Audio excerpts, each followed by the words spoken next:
Okay, we're on chapter 2 of Dragons in a Bag. I step inside the dark apartment. Lock the door, boy, my grandmother growls. I look at the three locks on the door and decide to flip the one closest to the knob in case I have to make a quick exit. Then I let my eyes adjust to the shadows before searching for my grandmother. The apartment smells musty, but it looks tidy. The living room has two big windows and with heavy curtains that shut out the spring sunshine.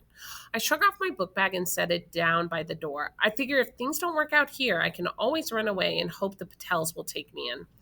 I'm standing in what must be the dining room. There's a short hallway to my right, and I think my grandmother's voice came from that direction.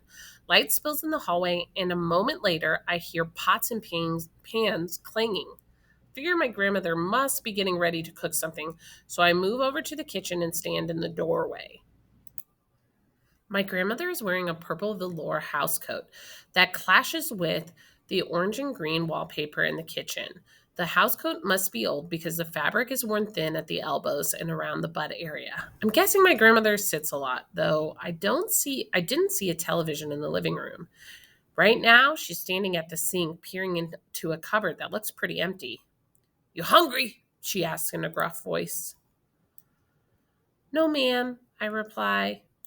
"Boys are always hungry," she mutters before taking a jar of peanut butter off the shelf. I watch as she grabs a knife from the dish rack and a loaf of bread from the top of the fridge. It looks like I'm getting a sandwich whether I want one or not. Her white hair shudders like an angry cloud. Ooh, what great imagine I can really imagine that. Like how clouds in the sky are like thunderstorms. So when it says her white hair shudders like an angry cloud, it means you can tell it's almost like she's upset and angry, shaken as she smears peanut butter onto the bread, all while mumbling to herself. I'm pretty sure she's talking about me, but her voice isn't quite loud enough for me to hear. So I figure she's actually talking to me. I stare and watch. I stare at the worn patch on the back of my grandmother's housecoat and wonder what her face is like. She hasn't looked at me yet, so I guess she's not curious about my face. I wonder if we look alike. Folks always tell me I look just like my mother. We have the same dark eyes, long eyelashes, and curly eyebrows that creep across our faces like twin caterpillars. There's a box on the kitchen table that looks like it just came in the mail. It's about half the size of a shoebox with and lots of colorful stamps surround my grandmother's address. There's no name written on the box and no return address that I can see. I go over to the table to get a better look. I slip onto one of the chairs and examine the stamps. Most of them show birds and butterflies, but others have dinosaurs and lemurs on them. "Where did this box come from?" I ask. My grandmother grunts and says, "Far, far away." She pauses and glances at me over her shoulder and adds, "I have an old friend in Madagascar. Do you know where that is?" I don't look up, but I can feel her eyes on me. Something tells me this is a test.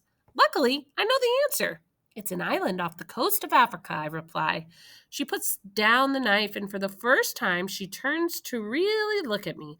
I'm not sure what she sees, but when I look into my grandmother's face, I see an ordinary old woman who doesn't look anything like my mother.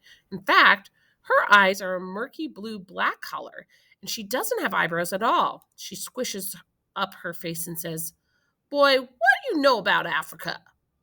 I wonder what she wants me to say. Geography is one of my specialties. I sift through all the facts in my head and say, "Africa is a continent. There are more countries in Africa than there are states in the Union. Madagascar is in southern Africa, off the east coast of Mozambique." She folds her arms across her chest, and her elbows nearly poke through her velour housecoat. "Well, well, well," she says in a voice that tells me she's impressed. I stare at the box so my grandmother won't see that I'm annoyed. People never expect a kid like me to know anything about anything. I'm used to it, but it still bothers me sometimes. My grandmother turns around and finishes making the sandwich. "Your mama teach you about Africa?"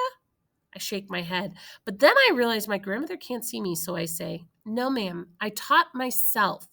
Then I add, "There are lots of rare animal species that live on Madagascar." "Ain't that the truth?" she replies with a short laugh. For the first time today, I start to relax. Maybe we do have something in common after all. I reach out my hand and turn the box so I can check the stamps on the other side. To my surprise, the box jumps. And so this is where we're going to stop for today, the end of chapter 2. Maybe these dragons are in a box instead of a bag right now. What do you think? I don't know. We'll see.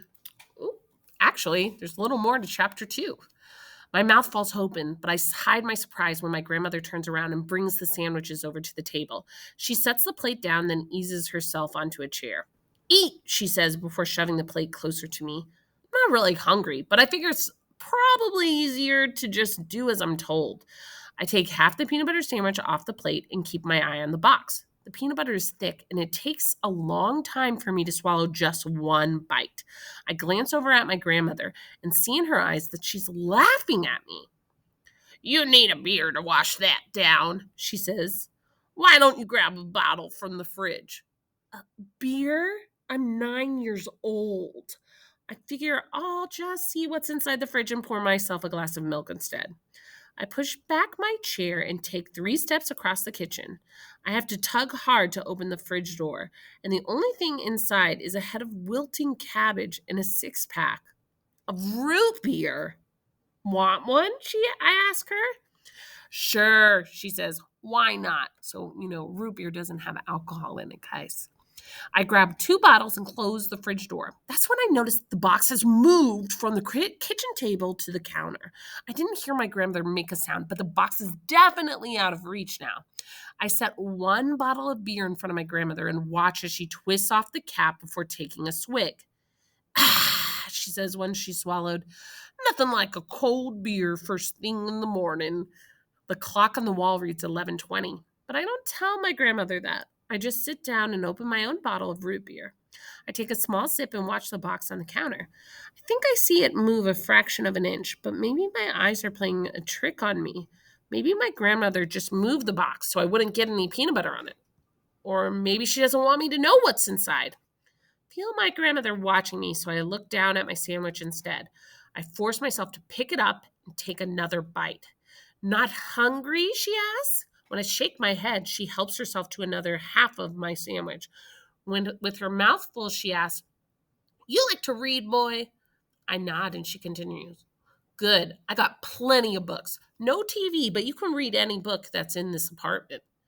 We don't have a TV either, I tell her, happy to have discovered another thing we have in common.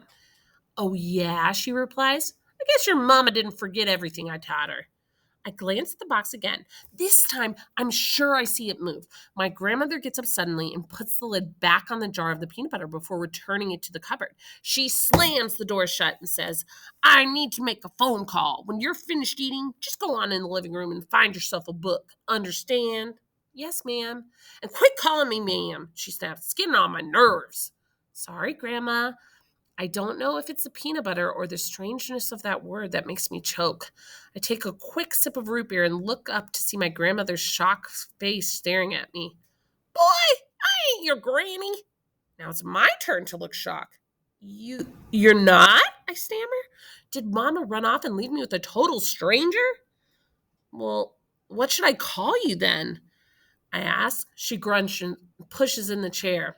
What everyone else calls me, Ma. Then the woman who is not my grandmother shovels out of the kitchen, leaving me alone with the mysterious box. And this is for sure where we stop.